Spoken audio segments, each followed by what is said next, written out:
So what has the last 96 hours been like for both of you?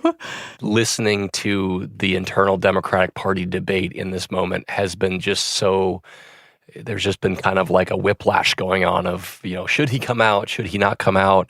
It's just been kind of a lot to keep track of, and it's still evolving. I feel like it's all I've been thinking about. But Tyler, you have actually been with Biden for the last 4 days. Been living it. So what's remarkable about my experience inside Biden's bubble, I was one of the few reporters who was with them the entire time, is that they acted as if nothing went wrong. The Democratic Party ecosystem is melting down. People are privately and publicly calling for Biden to step aside or at least question whether he should. And inside the bubble, it's business as normal. One of the top aides, the First Lady, was dancing at 2 a.m. on the tarmac to Diana Ross as the president was greeting supporters in Raleigh, North Carolina after the debate. That is so interesting. Welcome to the Campaign Moment on this Tuesday, July 2nd. I'm Martine Powers, co-host of Post Reports. And I'm Aaron Blake, senior politics reporter and author of the Campaign Moment newsletter. We're also joined this week by Tyler Pager, White House reporter for The Post. Hey, Tyler. Hey. So today, we are going to spend all of our time on one big, messy topic, which is the fallout from Joe Biden's performance at the first presidential debate, and all of the questions that performance raises about the future of his candidacy.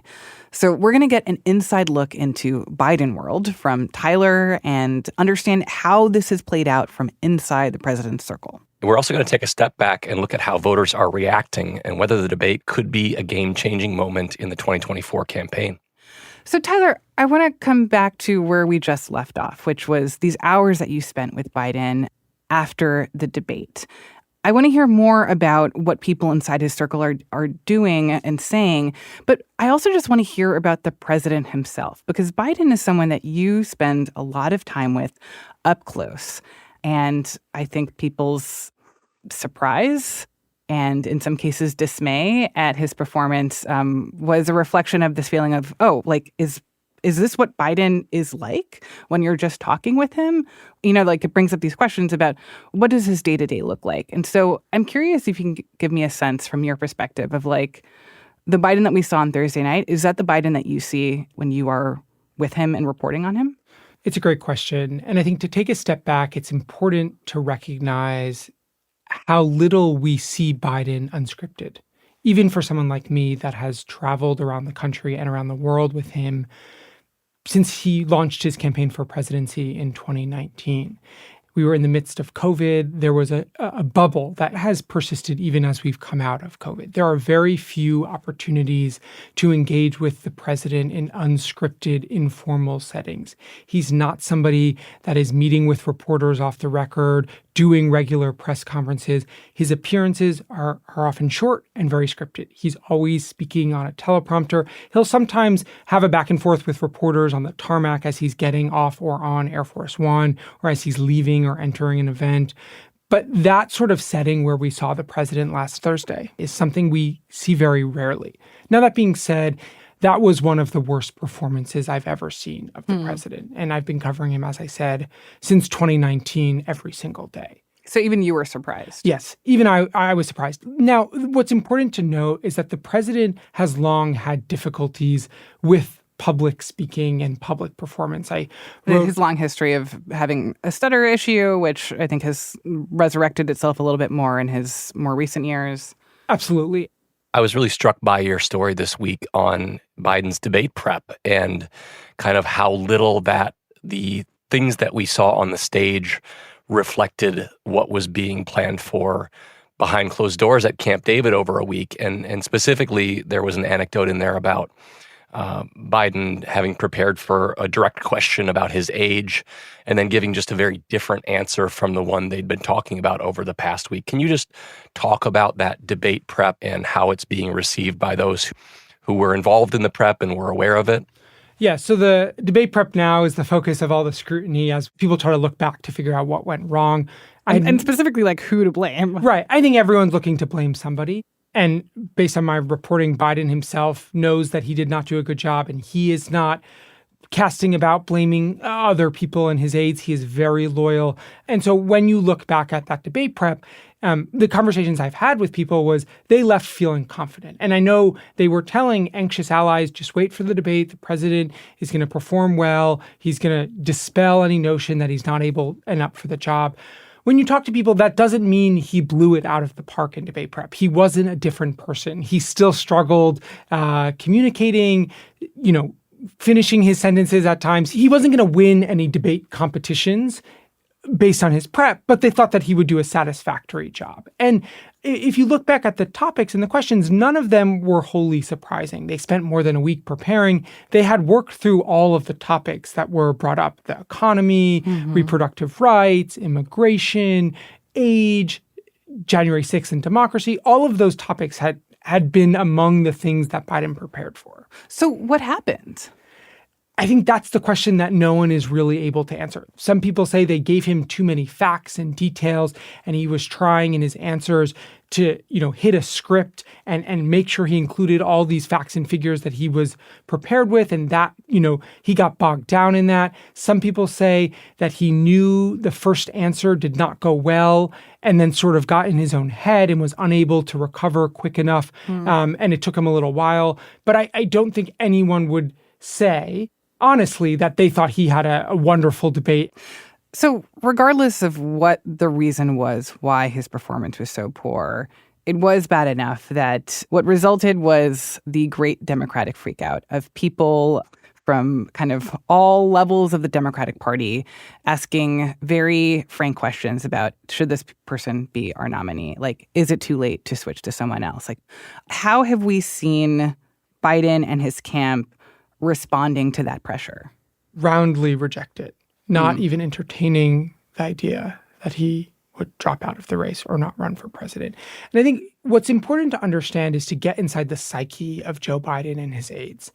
They feel that they have always been underestimated, that the president himself has always been counted out, and the pundits and the press and the bedwetters, as they call them, have always said Joe Biden can't do this. And I think that's a really important thing to understand as we think about the conversations that are going on inside Biden's orbit right now. Even if you go back to 2019, 2020, when he came in fourth in the Iowa caucuses and fifth in the New Hampshire primary, there was a whole round of the former vice president at the time, Joe Biden, needs to get out of the race. He has lost both these states. Embarrassing margins. He has no path forward. He needs to save his political career and just gracefully exit the race. He obviously didn't do that. He went on to finish second in Nevada, win South Carolina, and win the nomination and defeat Donald Trump. And they've always felt that Joe Biden has not been the darling of the media class or the pundits. He's middle class, from Scranton, didn't attend an Ivy League college, and that's a really important part of Joe Biden's psyche. This sense of innate defiance. Exactly. The chip on the shoulder that I've proved you wrong before and you've never believed in me and I've won. And so I know what's best. But I also think, Martine, it's important to realize that these concerns about his age are not new. If you've looked at polling over the last year, the majority of Democratic voters said they did not want Joe Biden to be their nominee. They thought he was too old to do the job. Well, and that's my question now. And Aaron, I am hoping that you have insights on this. In terms of how we've seen people actually react to this debate, whether they watched the debate in its entirety, whether they watched the worst moments on social media, to what extent are we seeing a change in the poll numbers in the days after, as a reflection directly of these worst moments of Biden's performance? I think it's safe to say that this has been a negative for him. I think one of the challenges here for the Democratic Party moving forward is that this race has proven so stagnant before through many major developments. We're a very polarized country, and the idea that we're going to see huge shifts on the head-to-head ballot, the idea that Biden's suddenly going to be trailing by 10 points, maybe that happens, but it would be out of character for the American people to shift that much, even after an event this significant. But we do see in those surveys the concerns that already existed are being magnified to some degree. There was a CBS YouGov poll that was released over the weekend that showed the percentage of Americans who said that Biden had the cognitive abilities to serve as president, dropping from 35% last month to 27%. 4 in 10 Democrats said that he's not up to the job of being president. 40 to 45% of Democrats think that he should drop out. 7 in 10 Americans say that he shouldn't be running. His favorable rating in CNN polls after the debate dropped by 6 points, while Trump's rose. So we're not going to see necessarily a huge shift, but we are seeing these kind of pre-existing liabilities that Biden has, including, as Tyler mentioned, this age thing, which has been an issue for a very long time, no matter how much people try to look past it. It's really just kind of cementing some of these liabilities that were already there and maybe bringing them to the attention of voters who are a little bit more casual before. And two really important points, Aaron, that you just made as we look forward is, one, Biden was trailing Trump before this debate in most polls, and in aggregates of national and battleground polls, Biden was behind. And this was supposed to turn it all around. Exactly. So the campaign was hoping that this was the moment that the campaign was hoping Americans would see these two men on stage and decide they could not return to 4 years of Trump. And they wanted this debate to sort of turbocharge their campaign and energy. That obviously didn't happen. But two, to Aaron's point about the polarization in our country, I think if we're going to start to see a movement about people publicly calling for Biden to step aside, that being prominent Democrats, elected officials, which we have not seen yet, I think one of the catalyzing factors for that will be some really bad polls that show Biden bringing down House candidates, Senate candidates, gubernatorial candidates. And as Aaron said, the race is so close and people are so stuck in their partisan ways that it might be more difficult for us to see a poll that has Biden down 7 or 10 points. And that might be the factor that's necessary to get a real push for people to call for Biden to step aside, despite what we're hearing in private on background from top Democrats. They might not have the information publicly available to really make the convincing case that Biden needs to step aside or that another Democratic candidate would perform better against Trump. Okay, I want to unpack for a second what you just said there, because I find that really interesting. So what you're saying is that it's not just about poll numbers saying people are losing even more favor to Biden and that like things are not going in his direction, but that the pressure point might be other candidates, other Democrats who they need to win the House, win the Senate. If they were to go to Biden and be like, look, you are dragging me down. Like, I think that my race is going to suffer because your race is suffering, that might be more persuasive. Yeah, I mean, politicians are nothing if not self-interested and above all want to prioritize their own political survival. Yeah, and we've seen a kind of remarkable divide in the Democratic Party right now. The people who are calling for Biden to step aside are almost exclusively Democratic pundits who in some cases are former lawmakers, liberal commentators, newspaper editorial boards, some kind of graybeards in the party who aren't in office right now. But the official Democratic Party has been much more reluctant to go there. And so it's going to be really interesting to see. There's a real tension here because, as I mentioned, merely having this conversation hurts Biden. It presupposes that he's not up to being a candidate and possibly not up to being the president. I would just add, I've heard that from people inside Biden's orbit too, in the White House and in the campaign, saying we are ignoring this at our own peril. There is clear anxiety and panic in the party, and we need to do something about it. Democrats have been reluctant to go down the road of potentially replacing Biden, but we did see, especially on Tuesday, some signs that the dam could potentially be breaking. We saw former Congressman Tim Ryan and former Housing Secretary Julian Castro, who served in the Obama administration, talking about the need for an alternative. And then we also saw Jim Clyburn, a high-ranking member of the House, say that he would support Kamala Harris if they needed an alternative. And then finally, we saw, perhaps most significantly, a member of the House, an actual member of the House, Congressman Lloyd Doggett of Texas, call for an alternative. So I think all of that reflects that Democrats, a lot of them at least, seem to think that maybe something needs to be done. It's not fun to say that, but we've seen in the past how not saying it can lead to very bad things for the party.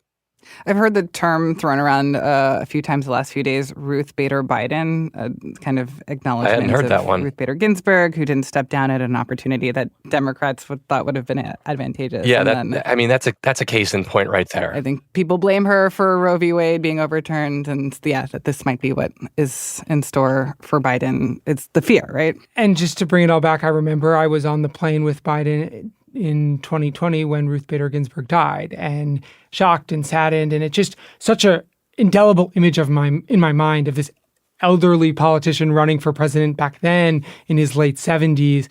And now to see him potentially being compared to her as that figure, I think we have heard people to that point talk about Democrats don't learn their lessons.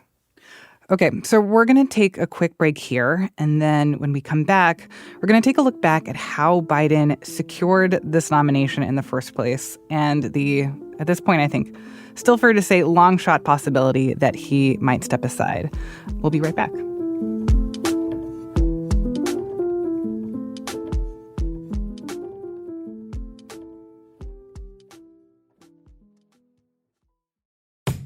Hey, I'm Christina Quinn, the host of Try This from The Washington Post. Each Try This audio course gets you closer to solving some of the biggest everyday challenges we face as humans. Things like how to sleep better, how to have more meaningful relationships, and how to enjoy cooking more. We're releasing new courses all the time, where you can learn to be a better functioning human without the time commitment.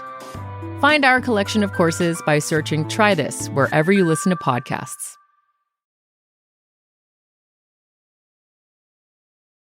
So what I found really interesting about this moment, and these questions that are being asked by the Democratic Party in this late stage of the campaign, like, is it too late to find another candidate to run against Trump? And who would that person be? Is like, there is actually a process for considering other candidates for the party, and that's called a primary, and we had one, but there were no other candidates who came forward. And I think it's kind of instructive to just go back briefly and understand, like, why over the past year and a half have we not seen anyone other than Dean Phillips come forward and try to challenge Biden? Or why was there not more of an open conversation about, well, what would it look like if the party did have a different candidate? Biden wanted to run, and the way that major political parties work is to protect incumbents. And Biden is the incumbent president. So I think that's the key starting point here, is that Biden and his aides decided that he wanted to run. This is a person who's wanted to be president his entire life, has run for it for decades, largely unsuccessfully until his late 70s. And he felt he was doing a good job. The Democrats largely won the midterms. Yeah, I feel like the timing becomes really important, too, that his announcement came right after the midterms. Absolutely. So he actually didn't announce for many months until after the midterms. The midterms was November, and then he didn't announce till April. But the party was moving in a way to ensure that there was no opportunity for people to run. And there was chatter about this problem going back. I mean, Dean Phillips, the congressman from Minnesota, obviously he ran very unsuccessfully, never caught much traction. But he said he had called top governors and said, you need to get in this race. And there were conversations about people who wanted to run and thought Biden should step aside. And I also who?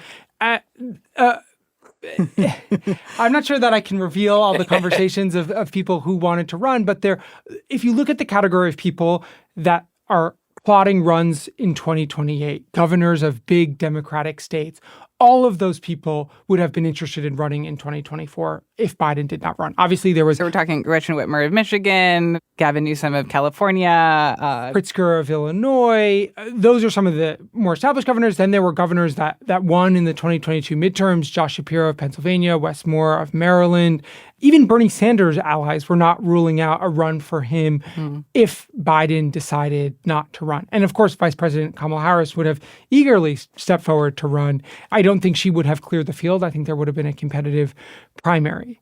Tyler mentioned the 2022 midterms. You know, winning cures all ills, and it also helps you overlook flaws. You know, every time a candidate wins, there's a lot of punditry that's like, well, they did everything right. And every time a candidate loses, the punditry is like, oh, look at all the disastrous things they did, even when sometimes it's a close election. You know, the 2022 midterm was an historically good election for the president's party. They gained only a little bit in certain areas, but generally speaking, the president's party loses significant ground in these midterms. And they've also had good special elections. They had good elections in the 2023 off-year elections. And so I think a lot of that foreclosed a real conversation about what should be done moving forward. Winning kind of cures all ills, even as they had these polls staring them in the face where Biden's age was a significant concern for the American people. And you know, one this thing, is not Aaron, something just to to, I think, underscore here is when you talk to Democrats, Joe Biden took credit for winning in the midterms, but Democrats would say he's not the reason they won. The reason they won was largely because the Supreme Court overturned Roe v. Wade, and Democrats used that as a huge messaging opportunity to say that they stood with the majority of Americans who polls show did not want Roe to be overturned. So this is like being, in their view, like 100%. misattributed to the strength of Biden as a candidate. Right. Well, Biden used it as an opportunity to say, look, the American people are happy with the direction that I'm leading this country, and they want me to continue to lead them. But if you talk to Democrats, if you looked at the campaigns, Biden was not at the core of these campaigns. Some candidates were even running away from Biden because inflation was a huge concern. I mean, it remains a concern, but really in the midterms, that was a huge thing. And all of these factors sort of congealed into a way where it tamped down on any sort of dissent. And when people did speak up, they were roundly slapped down by Biden's aides. Tyler brings up something that I think is really important here. We mentioned a little while ago, whether we'd see candidates who are on the ballot with Biden start to raise more concerns because they worry about being dragged down. A lot of these candidates, almost without fail in these Senate races, are running better than Joe Biden is right now. If you look at the swing states like Nevada, Pennsylvania, Wisconsin, these are all states in which the Democratic Senate candidates look better than Biden does right now, often by a significant margin. And I think what that could tell Democrats, if they're looking at it closely, is that the American people and the people in these most crucial states are prepared to vote for Democrats. They're showing that in these Senate races. But they're not prepared to vote for Joe Biden. Mm-hmm.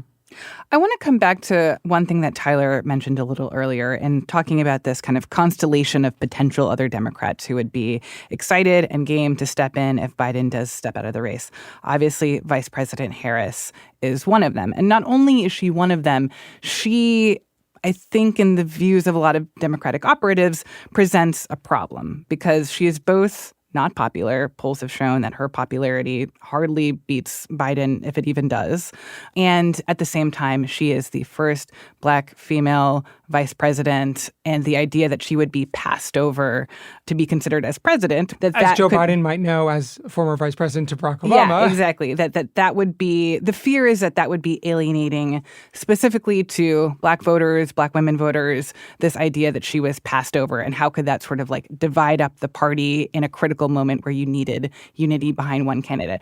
I have questions about whether that's actually how things would play out, whether I think is an oversimplification of how Black women think, to be like, they would be offended and then they would just like give up and not vote for whoever ended up being the nominee. But yeah, I'm curious to hear you guys unpack a little bit more the Harris question and like why that has become so important in this moment. I also think the Harris question is an important consideration when you look back at Joe Biden's decision to run. I think people in his orbit did not think that she would defeat Donald Trump. And so if he stepped aside, he may feel the pressure to endorse her, and then she would lose to Trump. So I think it's also not just a present and current question, but also looking into the past as we think about why Joe Biden decided to run. Above all, he wanted to run, but I also think that is part of that conversation. I think as we look to potential replacement options should Joe Biden step aside, which, as we've discussed, is very unlikely, I think it's a huge question. And the way that the process would work at a convention where there's this, the delegates would have to nominate somebody else, she has the most name ID. She is the one that has been on the world stage, on the national stage, right next to Joe Biden. But I think people would be worried that she would not be able to win. And so maybe one of the ways to inject enthusiasm and excitement is to bring someone else into the fold. But I think some of this conversation is just so difficult to have because there's no signs that Biden is interested to stepping aside. And at this point, if he does not release his delegates, if he does not step aside, none of the bedwetting or the anxiety or the wish casting, people are like, I would love it to be Gretchen Whitmer and Raphael Warnock, or Gavin Newsom's our savior, or J.B. Pritzker. Democrats love to play this game of like, if we lived in a utopia and we could make these decisions, this is what I would love it to be. But there's a process for those things to happen, and it just seems unlikely that any of this will. Yeah, and that process would get messy even irrespective of the Kamala Harris question. Imagine thousands of people, thousands of delegates gathering at the Democratic convention in August in Chicago, and sorting this out just among themselves. Like, this is not voters who are voting. This is a small portion of the party. This is party activists. All of them may have very different ideas about who that would be, even if we get beyond Kamala Harris. This and feels it could like the chaos of the Iowa primary or the Iowa caucus, like times 10,000 with a much higher The thing that stakes. also I think people are overlooking is that there's this quirk in the process this year. Yeah, so that quirk is that Ohio had a law where the presidential nominees had to be picked at least 90 days before the election. And so that deadline is actually before the August Democratic National Convention. But let's just explain a little bit about how delegates work very quickly. In order for there to be a new nominee, Biden has to step aside. And if Biden were to step aside, then the 4,000 plus delegates to the Democratic National Committee would be able to vote for a different nominee, is my understanding. Now, there's a lot of complications around exactly how that plays out. But essentially, the reason why people think of a fight on the floor is because the way that a roll call vote traditionally works is they go state by state and the state announces our 60 delegates for Joe Biden and 1 delegate for this person. And then it sort of adds up. And that's what we saw in 2016 when Hillary and Bernie were sort of fighting on the floor. And so if there were not a clear nominee, basically the way that it works is delegates are tied to who won the state's primary. So it's allocated that way. So when Biden wins 80% of the Michigan primary and 10% of uncommitted, those 80% of the however many delegates come from Michigan are assigned to Biden. If there's no Biden to vote for anymore, then they can, I think, vote for whoever they want. Right. So that's why the Ohio thing is important. The roll call is now scheduled to happen virtually before the convention is. This idea that there's going to be a fight on the floor of the convention is never going to happen because it's all going to be settled formally and legally before we even get to Chicago for the convention. And I think that's sort of lost in the mix here, that it's never going to play out that way because they had to move up the nominating process because of Ohio. And that has gotten a lot more scrutiny in recent days as people talk about replacing Joe Biden, is that it's all going to happen very quickly and virtually. What was initially the result of this Ohio quirk, but is now in Biden's favor because there's less time to sort of open up this process. Yeah. So in this world where the status quo is what the race is for the next few months, Biden doesn't even entertain stepping down.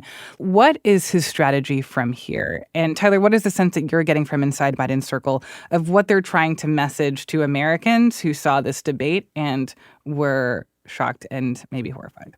The thing is, there's a lot of denial in the Biden camp about how bad this performance was. If you look at the memos and you look at the words that they are speaking, they are saying this debate did not fundamentally change the contours of the race. So they say the media, the pundits, the editorial boards are blowing this out of proportion, and it was not his best night, but it didn't fundamentally change the fact that it's still a very close race. It was always going to be a close race. We heard a little flavor of that in an ad that they just put out a couple days ago. Let's listen to now. I know I'm not a young man, but I know how to do this job. I know right from wrong. I know how to tell the truth. And I know, like millions of Americans know, when you get knocked down, you get back up. And so they will also point to that rally. That clip is from a rally he did the morning after the debate in Raleigh, North Carolina. And I was at that rally, as we've discussed. I was with Joe Biden for a very long time in many states over the course of 3 days. But that rally was unlike anything I've seen before. As the Democratic Party is melting down and people are saying he should get out the race, we show up to this boisterous rally with more than 2,000 people. And the conversations I had with voters were, some said he did fine. Some said it wasn't his best night, still better than Trump. And it was a remarkable scene to be in. The split screen of what you're seeing on cable news and what you're seeing on Twitter and what you're experiencing in this rally. And the most striking thing about it was that was one of the biggest rallies he's had his entire campaign. I've been to many events with him. He's usually in very small, controlled environments. And this was like a rock concert. And Joe Biden is not the type of candidate that draws those crowds. And so the campaign is also pointing to events like that and saying he did great there. People loved him.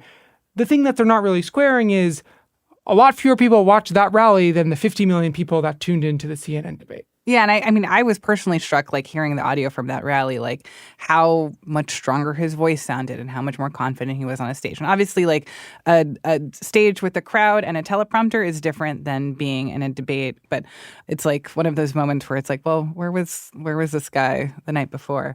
But still, so, like, given that they're trying to downplay the significance of the debate and the effect that it'll have on voters, what do they do for the next 4 months? Do they just pretend like the age thing isn't a problem and they just carry forth with, I'm better than Trump, and that's all you need to pay attention to? Do they put him out more? I know that is a topic of conversation. There's people I've spoken to in the White House and the campaign that think they need to do something to address this. I think the question is Biden up for the challenge? Is he going to be able to go out and give a performance that quiets the critics or renews them? I think that they need, and they probably recognize this now, they need to get him out there more if they can. There was I think a really instructive conversation on Monday between Jake Tapper, who was one of the CNN debate moderators, and Chris Coons, who's a very loyal Biden ally, senator from Delaware, his home state, basically saying, look, you know that you need to put him out there. He should do a 2-hour press conference, Tapper said, and dispel any notion that this was the real Biden that voters saw on Thursday night. We've seen, Biden increase his schedule in the days since then, but it's really going to come down to how he performs in moments that aren't scripted, when he's not on the teleprompter. He needs to prove to people that that was an aberration, and you can't do that unless you're out there. All right, well, we're going to have to leave it there. Listen, guys, really appreciate you taking the time to have this conversation during this critical, wild moment. Tyler, thank you so much. Thank you. And Aaron, thank you, and see you next week. Thank you, and don't forget to subscribe to the Campaign Moment newsletter, everyone. And you can find the link to the Campaign Moment newsletter in our show notes and at postreports.com. Of course, Tyler Pager is a White House reporter for The Post, and Aaron Blake is a senior political reporter. If you're tuning in via Post Reports, we will keep bringing you these conversations at least once a week, but you'll also be able to hear more from Aaron and our other colleagues by following the Campaign Moment show feed itself. That is where we'll be dropping extra episodes as campaign news picks up even more. Be sure to look that up wherever you're listening. Today's episode was produced by Laura Benshoff with additional production help from Ali Bianco. It was mixed by Sean Carter and edited by Allison Michaels and Mary Jo Murphy. I'm Martine Powers. See you tomorrow. When you use words and you're a political journalist, sometimes you have to make sure that they mean what you think they do. And I actually looked up bedwetter in the Political Dictionary, which is a website that I would recommend that people look at. Bedwetting in politics. I love that you have a political dictionary. I don't even know what that is, but that's hilarious. No, it's not my political dictionary. It's somebody else's. Okay. The bedwetting comes from the psychological world. It refers to a child's fear of loss of control in the night, and it is generally used to refer to some kind of an overreaction that comes with losing control of the political landscape. I think fear of loss of control in the night is a pretty good encapsulation of Democrats. Hey, I'm Christina Quinn, the host of Try This from The Washington Post. Each Try This audio course gets you closer to solving some of the biggest everyday challenges we face as humans. Things like how to sleep better, how to have more meaningful relationships, and how to enjoy cooking more. We're releasing new courses all the time, where you can learn to be a better functioning human without the time commitment. Find our collection of courses by searching Try This wherever you listen to podcasts.